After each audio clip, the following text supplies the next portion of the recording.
So from your standpoint, the Yeah. holistic side of this, how do you experience your extrovert intuition or exploration? So Dario calls this a catalyst, and it is also about emerging patterns, but it's very much like the word emerging is the important word. It's way more about observing possibilities as they're manifesting in front of you, right? It's not a make a possibility happen. It's seeing the possibilities around you, even if they are not relevant. It's that diffused high peripheral viewpoint. I call it getting distracted. Yeah. Yes, it's very Look at all these distractible. possibilities. I'm like, yeah, I know, but we got to get on this one. Exactly. No, it's it's sitting there and watching two people have a conversation outside of your earshot and imagining all the different things they could be talking about. Yeah. It's hearing somebody start telling you what's going on for them and having it become clear as they're talking. I thought this was a really cool illustration or metaphor. Is he said it's kind of like seeing a Jenga game set up in front of you, and knowing that you can take one of the little pieces, the Jenga pieces out, and it won't collapse the structure, but that's the piece of gold, right? And then realizing it's gold. It's sort of seeing something in front of you and understanding the pattern of it enough to instinctively poke the right places and instinctively ask the right questions so that the right information comes in order to see a big pattern hit you. It's almost like patterns are hitting you in the moment as you're engaging with something. So this is our driver function, both for you and me. And I just want to give a quick story illustration to where there was a flip switch in my life, and we can keep going down the holistic in a second, but it just came up for me. Mhm. So we were doing just a couple weekends ago, we were doing our personality life path mentorship program. We do 8 weeks virtually where we talk all the 8 functions. We have people test into real life and all this. And then we do a 3-day live event. At the live event, we do workshop and everybody gets a piece of work, the small group that's there. It's kind of a small group workshop.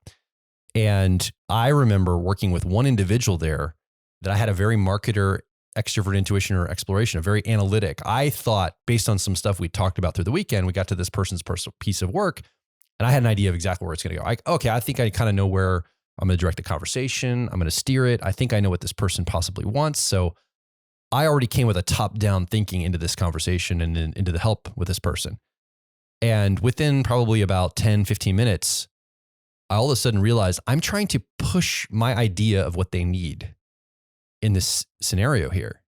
It's through dialogue and verbal, whatever, and it's not working. Like I'm trying to get a result. And something happened to where I kind of just backed up and I diffused my energy in the moment. And what was crazy is I immediately tuned into what was actually going on for the person. It emerged in front of me and actually got them up and we're doing some role playing and workshopping some past family stuff and all this. Like it was a very visceral experience embodied where we're doing play acting and there's, tapping into emotions that were really hard to access for them and all this stuff that I'm bringing but I didn't bring that initially. I brought my more analytic self to the table. And knowing more about type to lean into that holistic, I was able to show up for the person, not leading it, not guiding it, not trying to direct them where I want them to go, but being responsive to where they need to go. And then bringing my whole self to that and saying, okay, based on what I'm seeing, all these little pieces here, I'm going to abandon ship on what I think is needed here. I'm going to work with the energy here. And it was so much more powerful. Oh my goodness. I was able to lean into that energy. So the only reason I bring that up is to say, there's so much power in ourselves that we're not even tapping often when we're leaning one way or the other that you're basically speaking to here is we can flex and flow between these two energies. Yeah. If you're more of that, marketer, extrovert intuition or exploration, there's an opportunity for you to lean more into this holistic nature of it. Yeah. Well, I think holistic extroverted intuition is how we channel, like that concept of channeling.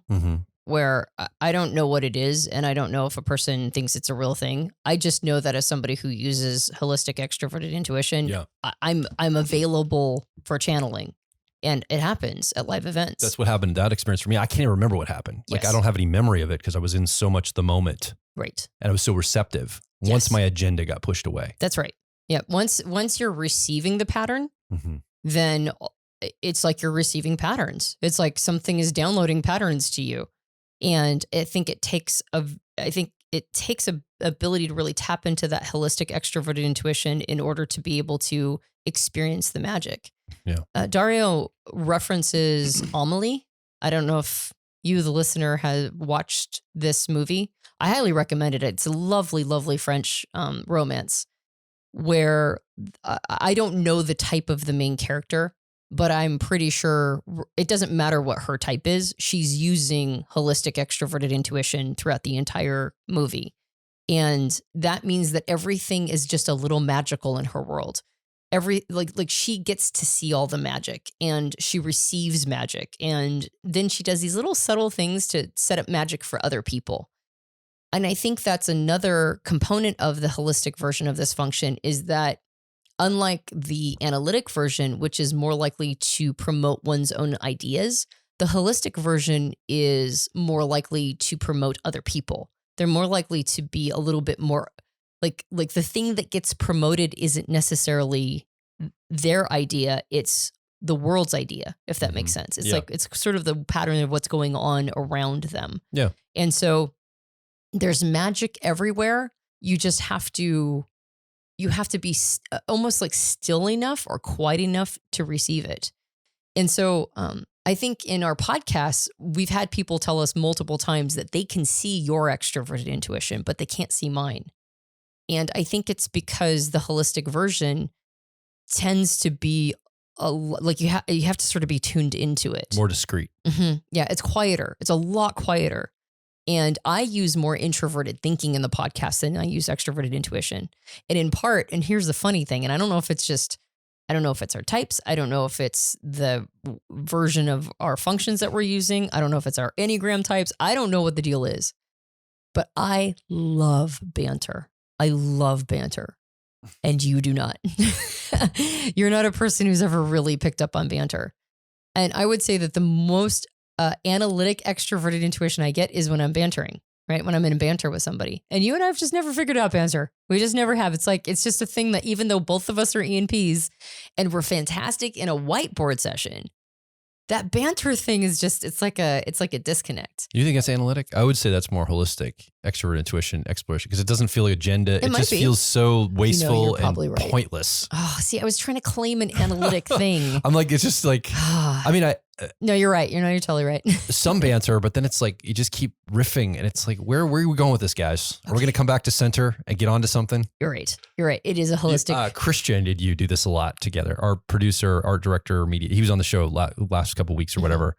You and he will get in this like bantery and I'm just like, can we please get to it, guys? This is such delicious. Such a waste of time. Can we get back to this? I know. Well, it's not a waste of time if I know when it's going to end, but it's like, it just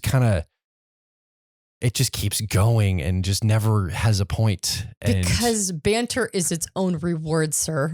It's its own reward. I sound like an old guy. Like these kids bantering, dang them all. That's right. They're making potholes in the roads from their banter. Like Homer Simpson's father. Yeah. Grandpa Simpson. That's right. Shaking an angry fist at the sky. About banter. All the banter. Yeah, exactly. And so, yeah, there's we just did a little bit of banter there and I lit up. So I did a good job too. Good job. Right here. That's right. So there's there tends to be more introverted thinking in the podcast for me. And I also feel an obligation to articulate. Yeah. Right. Like I'm introverted thinking second function in Dr. John Beebe's model. That's a parent function. And so it's like my job to articulate as well as I possibly can all of these concepts. Mm-hmm. So I tend to actually not be an extroverted intuition as much, except my just gut level total faith and belief in myself that the next word is going to be the right word to say. Yeah. Right. My job is to be articulate and precise. And it's my intuition's job to make sure that the words line up the way they need to line up. I just trust my intuition's ability to do that.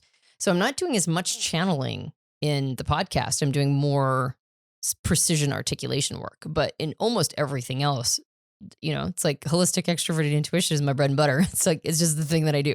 Yeah. Much to people's chagrin, because here's the deal. Here's good and bad things that come out of all of this.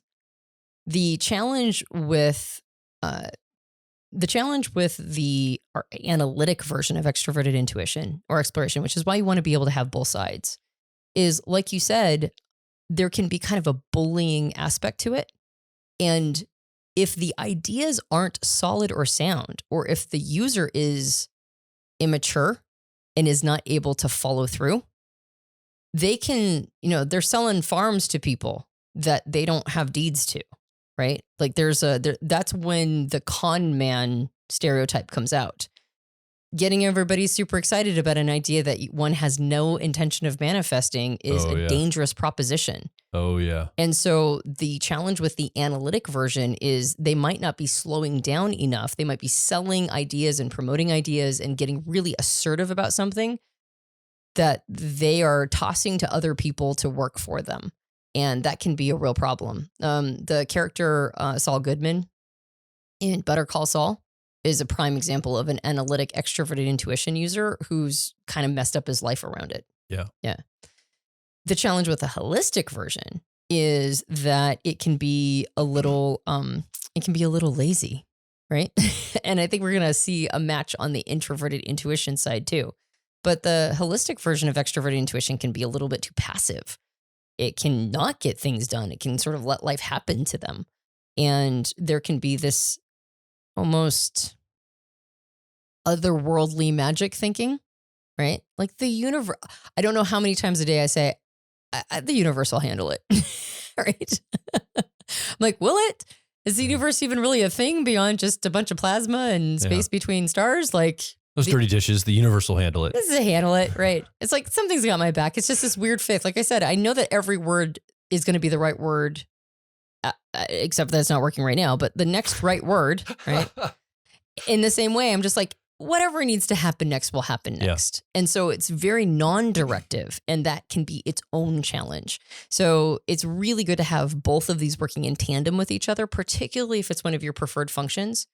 And if it's not a preferred function, if you're not an NP type, which side do you have a tendency to trend towards? And I would say that a lot of people are holistic extroverted intuition. Yeah. Right? They really struggle to sell an idea. They really struggle to market and promote themselves. And that's anywhere in your personality, by the way. Anywhere of the 8 functions. Not just the NPs. You got it. Or the SJs who have this kind of in their first 4. So being able to have both sides, I think, is really beneficial.